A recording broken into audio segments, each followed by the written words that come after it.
건축 부산을 말하다 시간입니다. 부산의 건축물 이야기를 담아보는 시간인데요. 오늘도 부산 건축문화해설사회 김승혜 회장과 함께합니다. 안녕하십니까? 네, 안녕하십니까? 김승혜입니다. 지난주에는 그 부산 현대미술관에 대해서 얘기를 나눠봤는데 오늘 어떤 곳을 가볼까요? 네, 지난주에는 부산 현대미술관을 돌아봤는데요. 오늘은 동구 좌천동에 있는 안영복 기념 부산포 개항문화관으로 가보겠습니다. 저도 오늘 처음 들어보는데요. 그렇습니까? 안영복 기념 부산포 개항문화관. 좌천동 어디쯤에 있나요? 네, 동구 좌천동 진상로 100번지에 있는데요. 2014년 3월에 개관했습니다. 예. 지하철 1호선을 타면 좌천역 근처 일신기독병원 옆쪽으로 부산진교회가 보이고요. 그 윗길 삼복도로에 있습니다. 그렇죠. 예. 그 삼복도로에 기념 문화관이 들어섰나요? 네. 예. 그 이유가 있을겠죠. 네. 그 기념문화관이 들어선 자리가 예전에는 그 수십 년 동안 방치됐던 공터였습니다. 그러다 보니까 그 지역에 쓰레기 무단 투기에 그 주민들의 민원이 끊이지 않은 곳이었답니다. 예. 동구청은 이런 민원과 좌천동 일대의 그 주차 문제를 동시에 해결하는 방안을 모색해 왔는데요. 그러던 중 안영복 장군이 좌천 일동에서 남동쪽으로 600m 가량 떨어진 그 매축지 마을 출생이라는 것에 착안을 해서 장군을 기념하는 기념관과 주차장이 함께 있는 그 복합 건축물을 만들게 됐습니다. 안영복 장군, 매축지 마을 출생이군요. 네, 그렇습니다. 안영복 장군은 조선시대 그 신분증인 호패에 있는 주소로 볼 때 부산 좌천 1리 14의 3호라고 돼 있는데요. 이곳이 현재 주소지로 말하면 동구 성남이로 57번 길 10번지로서 매축지 마을로 불리는 곳입니다. 그렇군요. 요즘 매축지 마을 또 공사를 하고 있죠. 재개발도 하고 막 그러는데. 안영복 장군은 어떤 분이신가요? 네, 안영복 장군은 숙종 때 사람으로 위에서 말한 그 호패 기록으로 볼 때 신분은 산호비였습니다. 동래부에 설치된 경상 자소영내 능로군 병졸이었으며 어업이 생업이었습니다. 안영복 장군에 대한 기록은 많지 않은데요. 숙종실록과 비변사 등록, 그다음에 성호사설 등에 약간 언급돼 있을 뿐입니다. 능로군이란 어떤 군사를 얘기를 하나요? 네, 능로군은 배노를 잘 젓는 군사를 말하는데요. 임진왜란이 발생한 이후에 군사 확보책으로 천인, 그러니까 천민에게도 군역을 부과함으로써 생겨난 그 양인하고 천인의 혼성 부대를 말하고 있습니다. 그렇군요. 그렇다면 안영복 장군을 기념하는 부산포 개항문화관은 어떻게 구성이 되어 있나요? 네, 안영복 기념 부산포 개항문화관은 공용 주차장 5층에 자리를 잡고 있는데요. 약 300여 평의 대지의 5층 건물로 연건평 780여 평의 철근 콘크리트 쪽 건축물입니다. 건축물의 외장은 징크 판넬, 또 기타 판넬하고 타공판, 그리고 붉은 벽돌, 타일 여러 가지 자재가 혼재됐고요. 방부목의 데크로 전망대처럼 만들어졌습니다. 1층부터 4층까지는 주차장이고요. 이 주차장의 이름이 특이하게도 독도 주차장입니다. 그래요? 독도 주차장. 네. 특별히 지은 이유가 있을 텐데요. 그렇습니다. 독도를 좀 부각시켰습니다.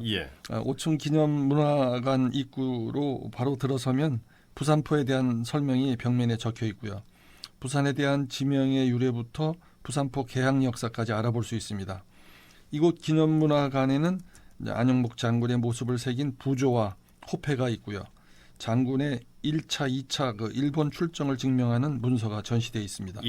그리고 각종 독도 수호 이야기와 함께 부산포 개항 역사, 그리고 부산진 순절도 이야기 등의 콘텐츠가 판넬과 영상물 형태로 전시되어 있습니다.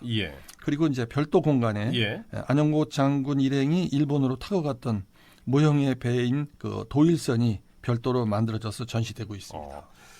그 전시가 되어 있다는 그 도일선의 크기 어느 정도인가요? 가서 이렇게 실물로 보면요, 그때 운항했던 그 배인가 할 정도로 아주 그 의심이 가는 정도인데요. 그래요? 실물면 그대로 복원한 목선입니다. 그 길이는 9m에 폭은 3.6m, 깊이는 1.3m, 무게는 8톤 정도고요. 돛대가 2개 달려 있고, 그리고 타는 1개, 노는 5개를 달아서 지었답니다. 그리고 닷은 2개 정도입니다. 그렇게 작은 배로 어떻게 일본으로 갔을까? 글쎄 말입니다.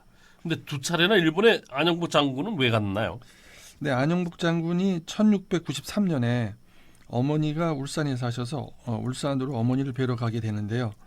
울릉도에는 수산물이 풍부하다는 말을 그때 듣게 됩니다. 예. 그래서 이제 울릉도로 고기를 잡으러 가게 되는데요. 첫 번째로 일본에 가게 된 것은 울릉도 인근에서 고기를 잡던 그 안영복 일행이 불법 조업 중이던 일본 오오야 가문의 어부들과 조업권을 두고 대립을 하게 되는데요. 예. 이에 일본 어부들은 일본어를 하고 있던 안영복과 또 한 명의 울산 어부인 박오돈을 납치하다시피 해서 일본 도토리 번으로 데려가게 됩니다. 첫 번째는 끌려간 거군요. 네, 그렇습니다. 예. 안영복은 그 일본에서 자신의 납치와 구금에 항의함과 동시에 울릉도와 독도가 조선의 땅이라고 주장을 했는데요. 그 후 대마도와 외관을 경유해서 동네 부사에게 인계됐습니다. 예. 그러나 국가의 허락 없이 월경했다는 제목으로 곤장 100대를 맞고 2년간 옥살이를 하게 됩니다. 예. 이후 이 사건으로 인해서 조선과 일본은 복잡한 논의가 전개되는데요. 1696년 1월에 일본은 울릉도와 독도를 조선의 영토로 인정하고 일본 어민들에게 도예와 어업 활동을 금지하게 됩니다. 예. 자, 2차 출정. 예, 어떻게 하게 됐나요? 네, 그런데 그 후에도 계속해서 일본인들이 울릉도와 독도에서 어로 예. 활동을 한다는 소식을 듣게 되는데요. 안영복 장군은 1696년에 예. 울산 출신의 어부들과 승려대원 등 그 11명을 태우고 2차 도의를 하게 됩니다. 그는 미리 준비한 관복을 입고 배에 조울양도 감세장이라는 깃발을 달고 조선 8지도를 지참하고 울릉도에 가서 어로 활동을 하고 있던 일본인들을 몰아내게 됩니다. 예. 그리고 그들을 쫓아가서 울릉도와 독도가 조선 땅임을 일본 관리에게 주장을 예. 했습니다. 조울량도 감세장이란 무슨 직책인가요? 울릉도하고 독도의 세무를 담당하는 그 장이라는 뜻입니다. 예.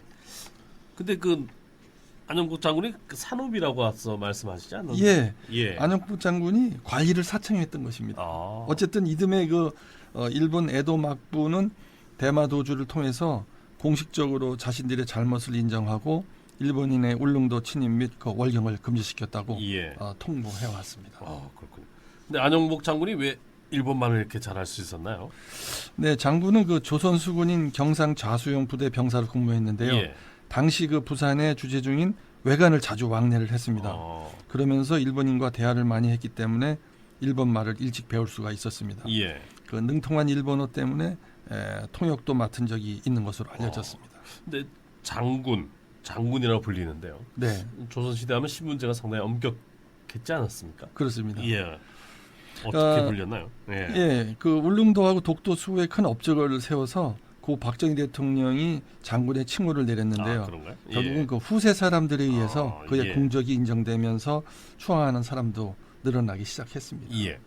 근데 앞서 그 관리를 사칭했잖아요. 네. 그 부분도 좀 당시에는 좀 문제가 되지 않았나요? 네, 그렇습니다.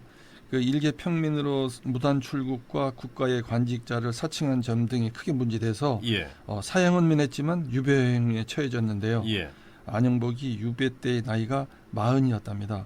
그런데 어디로 유배를 갔는지 그 후에 삶은 어땠는지 전혀 전해지지 않고 있습니다. 안타깝네요. 네, 그렇습니다. 요즘같이 그 일본의 그 경제 침략, 또 보복 뭐 이런 부분들 한일 관계를 볼 때에 그 안영복 장군 같은 위인들 이야기가 더더욱 가슴에 좀 와닿는 것 같습니다. 네, 그렇습니다. 또 그런 문화관이 또 우리 부산에 그것도 자천동에 있다니까 좀 새롭군요. 기념문화관은 그 독도를 수호한 안영복 장군의 정신을 기리고 또 부산포 개항의 역사적 의의를 기억하는 곳입니다. 역사를 제대로 알고 느낄 수 있는 문화공간으로 활용됐으면 하는 생각입니다. 물론입니다. 네. 자, 오늘 안영복 장군 기념 부산포 개항문화관에 대해서 알아봤습니다. 독도와도 아주 친밀하게 연관되어 있는 내용들 소개를 받았습니다. 도움 말씀에 부산건축문화해설사회 김승혜 회장이었습니다. 오늘 말씀 고맙습니다. 네, 감사합니다. 감사합니다.